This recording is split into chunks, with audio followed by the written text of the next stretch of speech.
안녕하세요. 법률사무소 이름의 전성배 변호사입니다.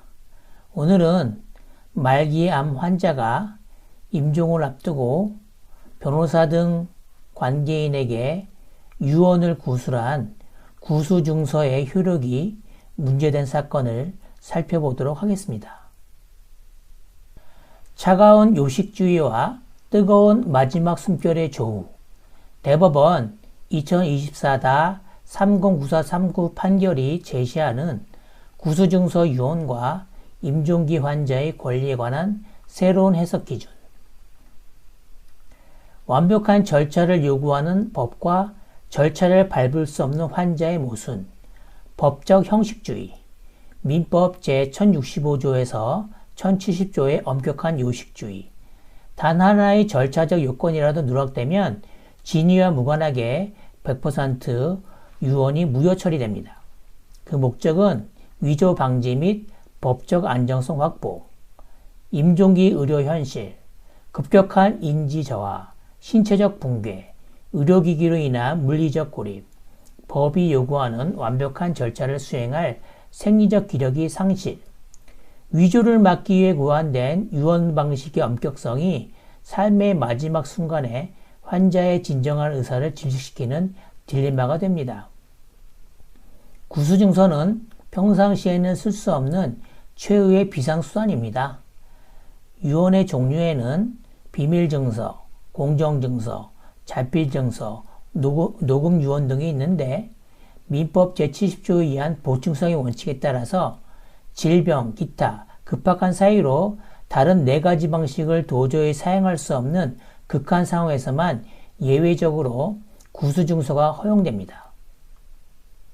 생물학적 진실을 바로잡으려는 절박한 의지와 극한의 의료 상황, 가족관계의 모순, 실제 생물학적 딸인 원고가 있었습니다. 그런데 법률상 호적이 기재된 다른 형제자매들, 즉 피고 측이 있었습니다. 만약 유언이 없었다면 9,600만 원이라는 예금 채권이 유대감 없는 호적상 형제들에게 넘어갈 위기에 있었습니다. 2021년 4월의 타임라인. 폐암 말기 및 코로나 확진으로 격리봉동에 수용되었고 얼마 되지 않아 연명 의료계획서 작성 및 미다졸람 완화 진정 투여가 있었습니다. 고통 통제를 위해 중추신경계가 억제된 극단적 한계 상황이 있었습니다. 유언을 지키기 위해 남긴 영상이 유언을 파기하는 무기가 되다.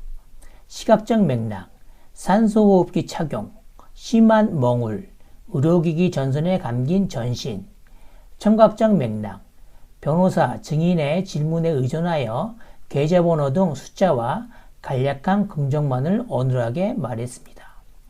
변호사는 향후 발생할 분쟁을 막고 유언 능력을 증명하기 위해 영상을 촬영했습니다. 그러나 이 방패는 하급심에서 오히려 유언을 무효화시키는 창으로 돌변합니다.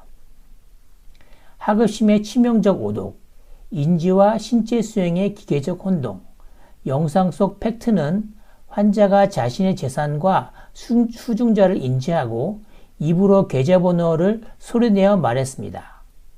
논리 비약, 말을 할 수 있으므로 민법 제1067조의 녹음유언 방식을 스스로 수행할 수 있었다고 단정했습니다. 치명적 결론, 녹음유언이 가능했으므로 다른 방식을 쓸 수 없는 경우에만 허용되는 구수증서 유언은 보충성 요건 위반으로 100% 무효다. 호흡기 장착과 진정대 투여라는 신체적 한계를 완전히 소구한 기계적 법 해석이었습니다. 대법원의 돌파구, 인지적 의사능력과 물리적 행위능력의 철저한 분리, 의사능력, 재산 규모나 상속인, 유언의 의미를 파악하는 지적 능력, 망인에게는 존재했었습니다. 행위능력, 중단 없이 긴 문장을 명확하게 말하고 호흡을 통제하는 생리적, 물리적 수행 능력, 폐암과 미다졸람 투여로 붕괴되었습니다. 계좌번호를 단편적으로 말할 수 있다고 해서 성명과 연월일, 전체 유언 취지를 독자적으로 구술해야 하는 녹음 유언을 완수할 수 있는 것은 아닙니다. 의식의 불씨가 남아있다고 붕괴된 육신이 회복되는 것은 아닙니다. 유언자의 의사 능력이 유지된다고 하여 붕괴된 신체적 행위 능력까지 회복되어 녹음 유언을 수행할 수 있는 상태라고 단정할 수는 없다. 대법원은 완화 의력 진정제, 미다졸람 투여와 극심한 호흡곤란이라는 의학적 팩트를 보충성 해석의 핵심으로 끌어안았습니다. 타인의 힌트나 질문에 의존하여 띄엄띄엄 대답했더라도 전체 맥락상 진위가 확인된다면 유효한 구수, 즉 말로 전달하는 증서로 인정했습니다. 영상 녹화물의 법적 지위 재정립, 창이 아닌 방패. 하급심의 시각은 공격의 창이 되었습니다. 영상에서 말을 잘하니 비상 상황이 아니었다. 변호사들이 유언 무효화를 두려워해 영상 체증을 기피하게 만드는 실무적 부작용을 초래할 우려가 있습니다. 대법원의 시각, 방어의 방패. 영상은 의사 능력을 방어하기 위한 정당한 보조수단일 뿐 그 자체로 녹음 유언이 가능했다는 증거로 오용될 수는 없다. 영상 체증의 적법성 및 권리보호 기능을 복원해야 한다. 급박한 사유 판단을 위한 대법원의 새로운 다면평가 대시보드, 질병 진행 상태, 병명이나 임종 임방 여부, 운동 및 필기 능력, 수전증이나 마비 전신 쇠약, 호흡 및 발음기관 장애, 산소호흡기 장착했나, 말하기 곤란하나 발음이 혼탁한가, 주도적 구술 한계, 제3자의 보조 없이 연속적 말하기가 가능한가, 의료적 처치의 영향, 진정제, 미다졸람, 마약성 진통제로 인한 의식의 변동이 있는가. 법관은 단편적인 발음 능력이 아닌 의무 기록에 기반한 환자의 입체적 한계 상황을 심리해야 합니다. 금융권 실무 가이드, 무조건적 소송 유도에서 선제적 리스크 관리로 변화해야 합니다. 기존 관행은 보수적 리스크 회피, 구수증서 유언이 접수되면 내부 규정을 핑계로 무조건 지급을 거절, 상속인 전원 동의를 요구하거나 예금 반환 소송 제기를 유도했습니다. 그러나 이 사건 대법원 판결 이후 정교한 심사가 필요합니다. 구수증서나 영상의 자료, 의무기록 등 종합심사를 통해 대법원 다면평가 기준 충족 여부 확인하고 지연 손해금 리스크 최소화를 위한 선제적 예금 지급이 필요합니다. 구수증서 영상에서 유언자가 말을 했다는 사실만으로 지급을 거절한 명분이 사라졌습니다. 컴플라이언스 심사 기준의 고도화가 필수적입니다. 변호사 실무 가이드, 입만 찍지 말고 병실의 한계 상황 전체를 체증하라. 시각적 맥락의 입체적 포착, 유언자의 얼굴만 클로즈업하지 마십시오. 산소호흡기, 수액 팩, 생명유지 모니터 수치, 떨림과 몽울 등 물리적 한계를 직관적으로 보여주는 앵글을 확보해야 합니다.